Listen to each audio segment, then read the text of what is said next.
What's going on, guys? It's Ricky with Technical Solutions. So in today's video, I'm going to be talking about the whole breakdown on my experience on paying a house cash. So this is not the only way that you can do it. This is me just simply with my experience, but I think it would be somewhat interesting for, before I actually went through this whole process, for someone to have explained to me some in perspective of what to have expected and stuff like that. So I just recently closed on a couple properties. Recently I closed on one in I ended up closing on a condo, which then I paid in full. So how it went down was, I was presented this opportunity for me buying this property. I was first initially going the route of buying this property as an investment property, putting about 25% down, and then financing the rest because money is so cheap. For those that don't know what I mean by money is so cheap, I simply mean that money is so inexpensive to get a loan in, right? Like instead of paying $200,000 cash and having that liquid asset that I can use for more investments, my monthly payment isn't going to be enormous, right? Because the interest rate is so low that it's actually somewhat beneficial to potentially take out a loan for that specific dollar amount. So that's all I mean. So money's so cheap that there was nothing wrong with me taking out a loan on the specific property because it was going to still be worth it. The reason that I did not end up taking the route of taking out a loan on the specific property is too many fees when closing the property ended up presenting themselves, which then I saw it starting eating up the margin of profit that I've identified in this property. To give an example, let's say the property is worth $500,000, and I'm trying to sell it for and I bought it for $450,000. There's a $50,000 profit margin with all these closing costs. It ended up just eating too much of it, and let's say at the end I was going to have to pay $475,000, and I still only had half the initial profits when originally starting out. Just giving you guys an example. This is not really what happened, but just putting it into perspective. So what I ended up doing was we ended up retracting the offer of taking out the loan and making an offer cash. So all it really went down was extremely simple, and this is all it's nothing crazy. I ended up taking the route of bringing on the real estate agent that I always work with, Edgar, and he helped me with this whole process. So there was a very small fee that I paid for him to help me out within this transaction, and he did that as a friendly gesture to me. And I brought him on because, again, this was a private deal that I was closing, which it was not listed in the MLS or anything like that, so therefore I didn't have to bring any real estate agents involved, but Edgar's has been helping me out with this within my whole process of investing in rental properties. So I just thought I'd bring him on. I just wanted to make sure that it gets done right, and we did that route. He took care of all the paperwork. He made sure that everything was getting signed and stuff like that between the communication between me and the seller. And that was really just it. All I really remember was when we took the approach of making the offer cash, I originally had an earnest money deposit, and that was because of me taking the route of trying to take out a loan first. So what an earnest money deposit is you put a certain dollar amount, it could be $5,000, $10,000, whatever it is, and once you put that certain dollar amount there, it's almost like a security deposit. So if you end up bailing out of your once you're under contract, and if you end up pulling out and say hey, look, I don't want this property, they at least have some capital for the time that you had that order kind of pending and stuff like that. So it's kind of like a one that's almost like non-refundable. Based on my experience, I've never had to give up an earnest money deposit. It's just something that that they make me do. So I put a certain dollar amount for the earnest money deposit. I ended up just having to put the difference of what I had to pay for the full property on top of that. So easiest way that I can put it is once the seller agreed on the purchase price for myself, I had to sign everything. It was all online, so I didn't have to visit a title company or anything like that. And then they had to sign everything online. So there's DocuSign and so many different other kind of websites that allow you to electronically sign what it is, all these addendums and stuff like that. So once we got all the signatures and once the seller accepted my offer, we went with we went the route of just verifying that the funds were actually in my account. So all I did was I took a screenshot of my account, my bank account, and then I sent them over, and they just wanted to verify that yes, I did have the money to purchase this property outright. And then once they verified that yes, I do have the money available, we moved on forward. I reached out to the title company. The title company made me sign a couple things. I again negotiated with the title company.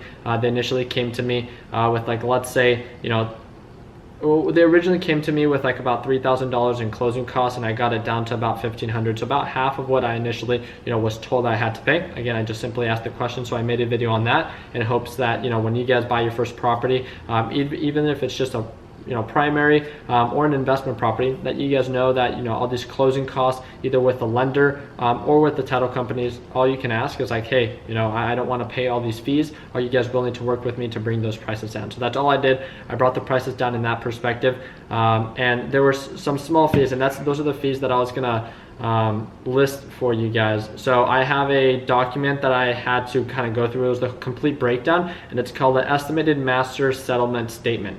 And what it kind of breaks down is my overall purchase price of the property, my earnest money deposit that I had laid up for that, that I've already paid, and then they have the escrow and title charges. So it says like the title fees, the North American, a bunch of fees that they just stack on. Some they removed, some they didn't, and that was really just it. So they kind of list all these different fees that they had to charge me, and that was fine. At the end of the day, I ended up saving a lot more than what I originally was told I was going to have to pay. And then at the very bottom, it's just kind of like miscellaneous debts and credits. So like the property taxes, mobile notary fee. Me and Graham, if you guys follow him, he's a real estate investor and agent, and he's one that I sent him a screenshot of this, and I was like, hey, look, these are the fees that I have to pay. And then he started cracking up. He was like, that notary fee, because it's $125 for someone to notarize my paperwork, and they didn't notarize anything. I did it all electronically, so I don't even know if I can get that money back, but I just thought it was hilarious.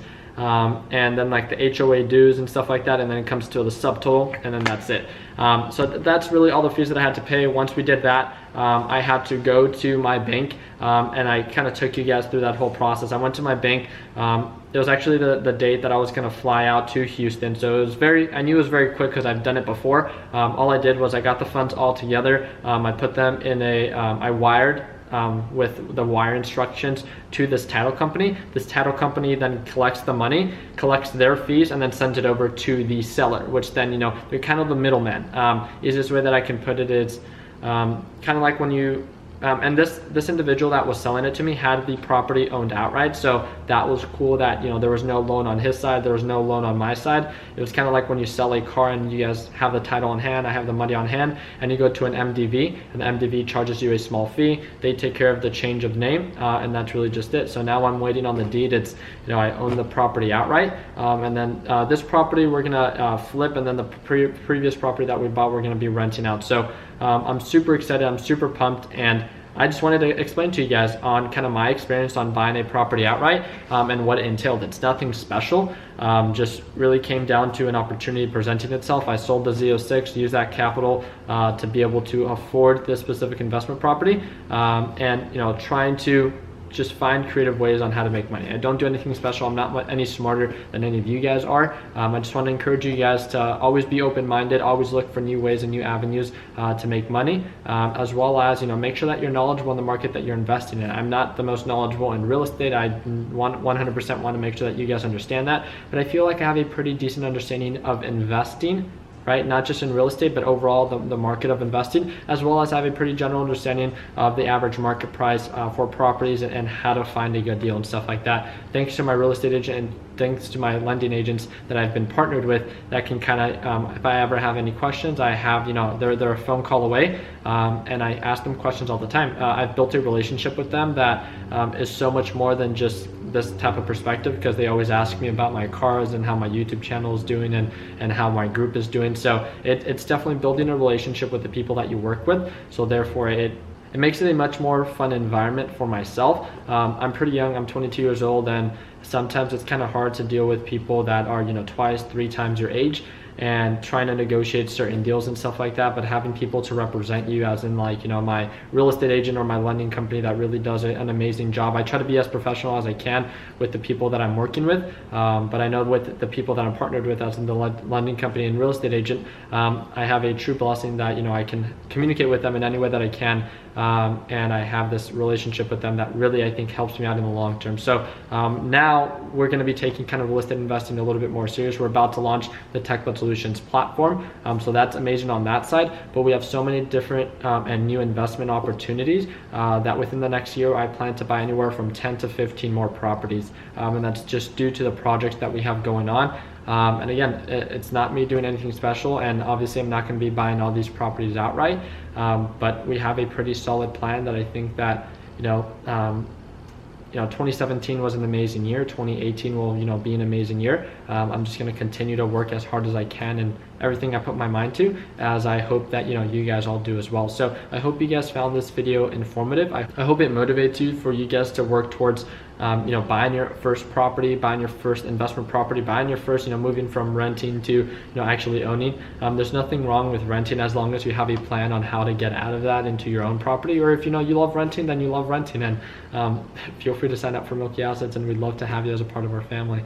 But overall, I just want to at least expose you guys to the market of real estate investing and understand that it's not an extremely complicated market. It's actually pretty simple once you have a general understanding of the individual location and market that you're investing in. My 3 tips for encouragement are to get in contact with a real estate agent that you can build a relationship with, get in contact with a lending company that you can build a relationship with and that you can ask questions with, as well as try to see if you can get in contact with an individual that does some form of real estate investing so they can guide you in the right direction. Therefore, you have the proper guidance from the real estate investor, you have the proper guidance from the real estate agent, and you have the proper knowledge due to the lending company, and you have kind of your whole team. Therefore, you should be better off than the average individuals that are kind of doing it all themselves. Once you have a general understanding, you don't need to piggyback off their ideas and off their knowledge, and that's where you can be creative, and that's kind of where I'm taking place now as well. So that's really just it. I did want to ask you guys one thing. I've done some videos about real estate investing, not too sure if you guys like them. If you guys do, we really appreciate the thumbs up. It lets me know about the content that you guys like. If you guys want me to just continue making videos about investing in the stock market and flipping cars, or if you guys like this real estate investing videos, feel free to give it a thumbs up. As well as I was thinking of making a video kind of on a breakdown, a 2 to 3 year plan on how someone making anywhere from $40,000 to $60,000 a year can save and work towards actually buying a investment property or buying their first property, as well as buying a GTR. So it was just my idea, and it's my plan on how I ended up planning it out. It obviously took me a lot longer since I've been working since I was 14, but I think putting that idea in perspective on how within 2 to 3 years, with making anywhere from $40,000 to $60,000 a year, you can work towards not only buying your first investment property or house, but as well as buying your dream car, which can be a GTR. Again, they're all just price ranges. Let me know if you guys like that idea. I'd love to make that video for you guys, and I hope that it can guide you guys in the right direction. Like always, guys, all the links are down in the description. It says free Facebook group. That is the TechBot Solutions community. We just broke 42,000 members within the Facebook group, 46,000 members worldwide with all the different platforms we have available. I want to thank you guys for all your love and support. Again, everything it is that we provide for you is for free. So we appreciate the support, as well as we'd appreciate any suggestions that you guys have that you guys can give to me, as long as it's respectful and it can kind of guide me in the right direction. Both me and my team would love to continue creating content that you guys enjoy and see value in, and that's all I ask you guys to do. Continue working hard, continue following your dreams, and like always, let your passion be what drives you and your success. Like always, guys, let's make sure that we end the year on a green note. Take care, team.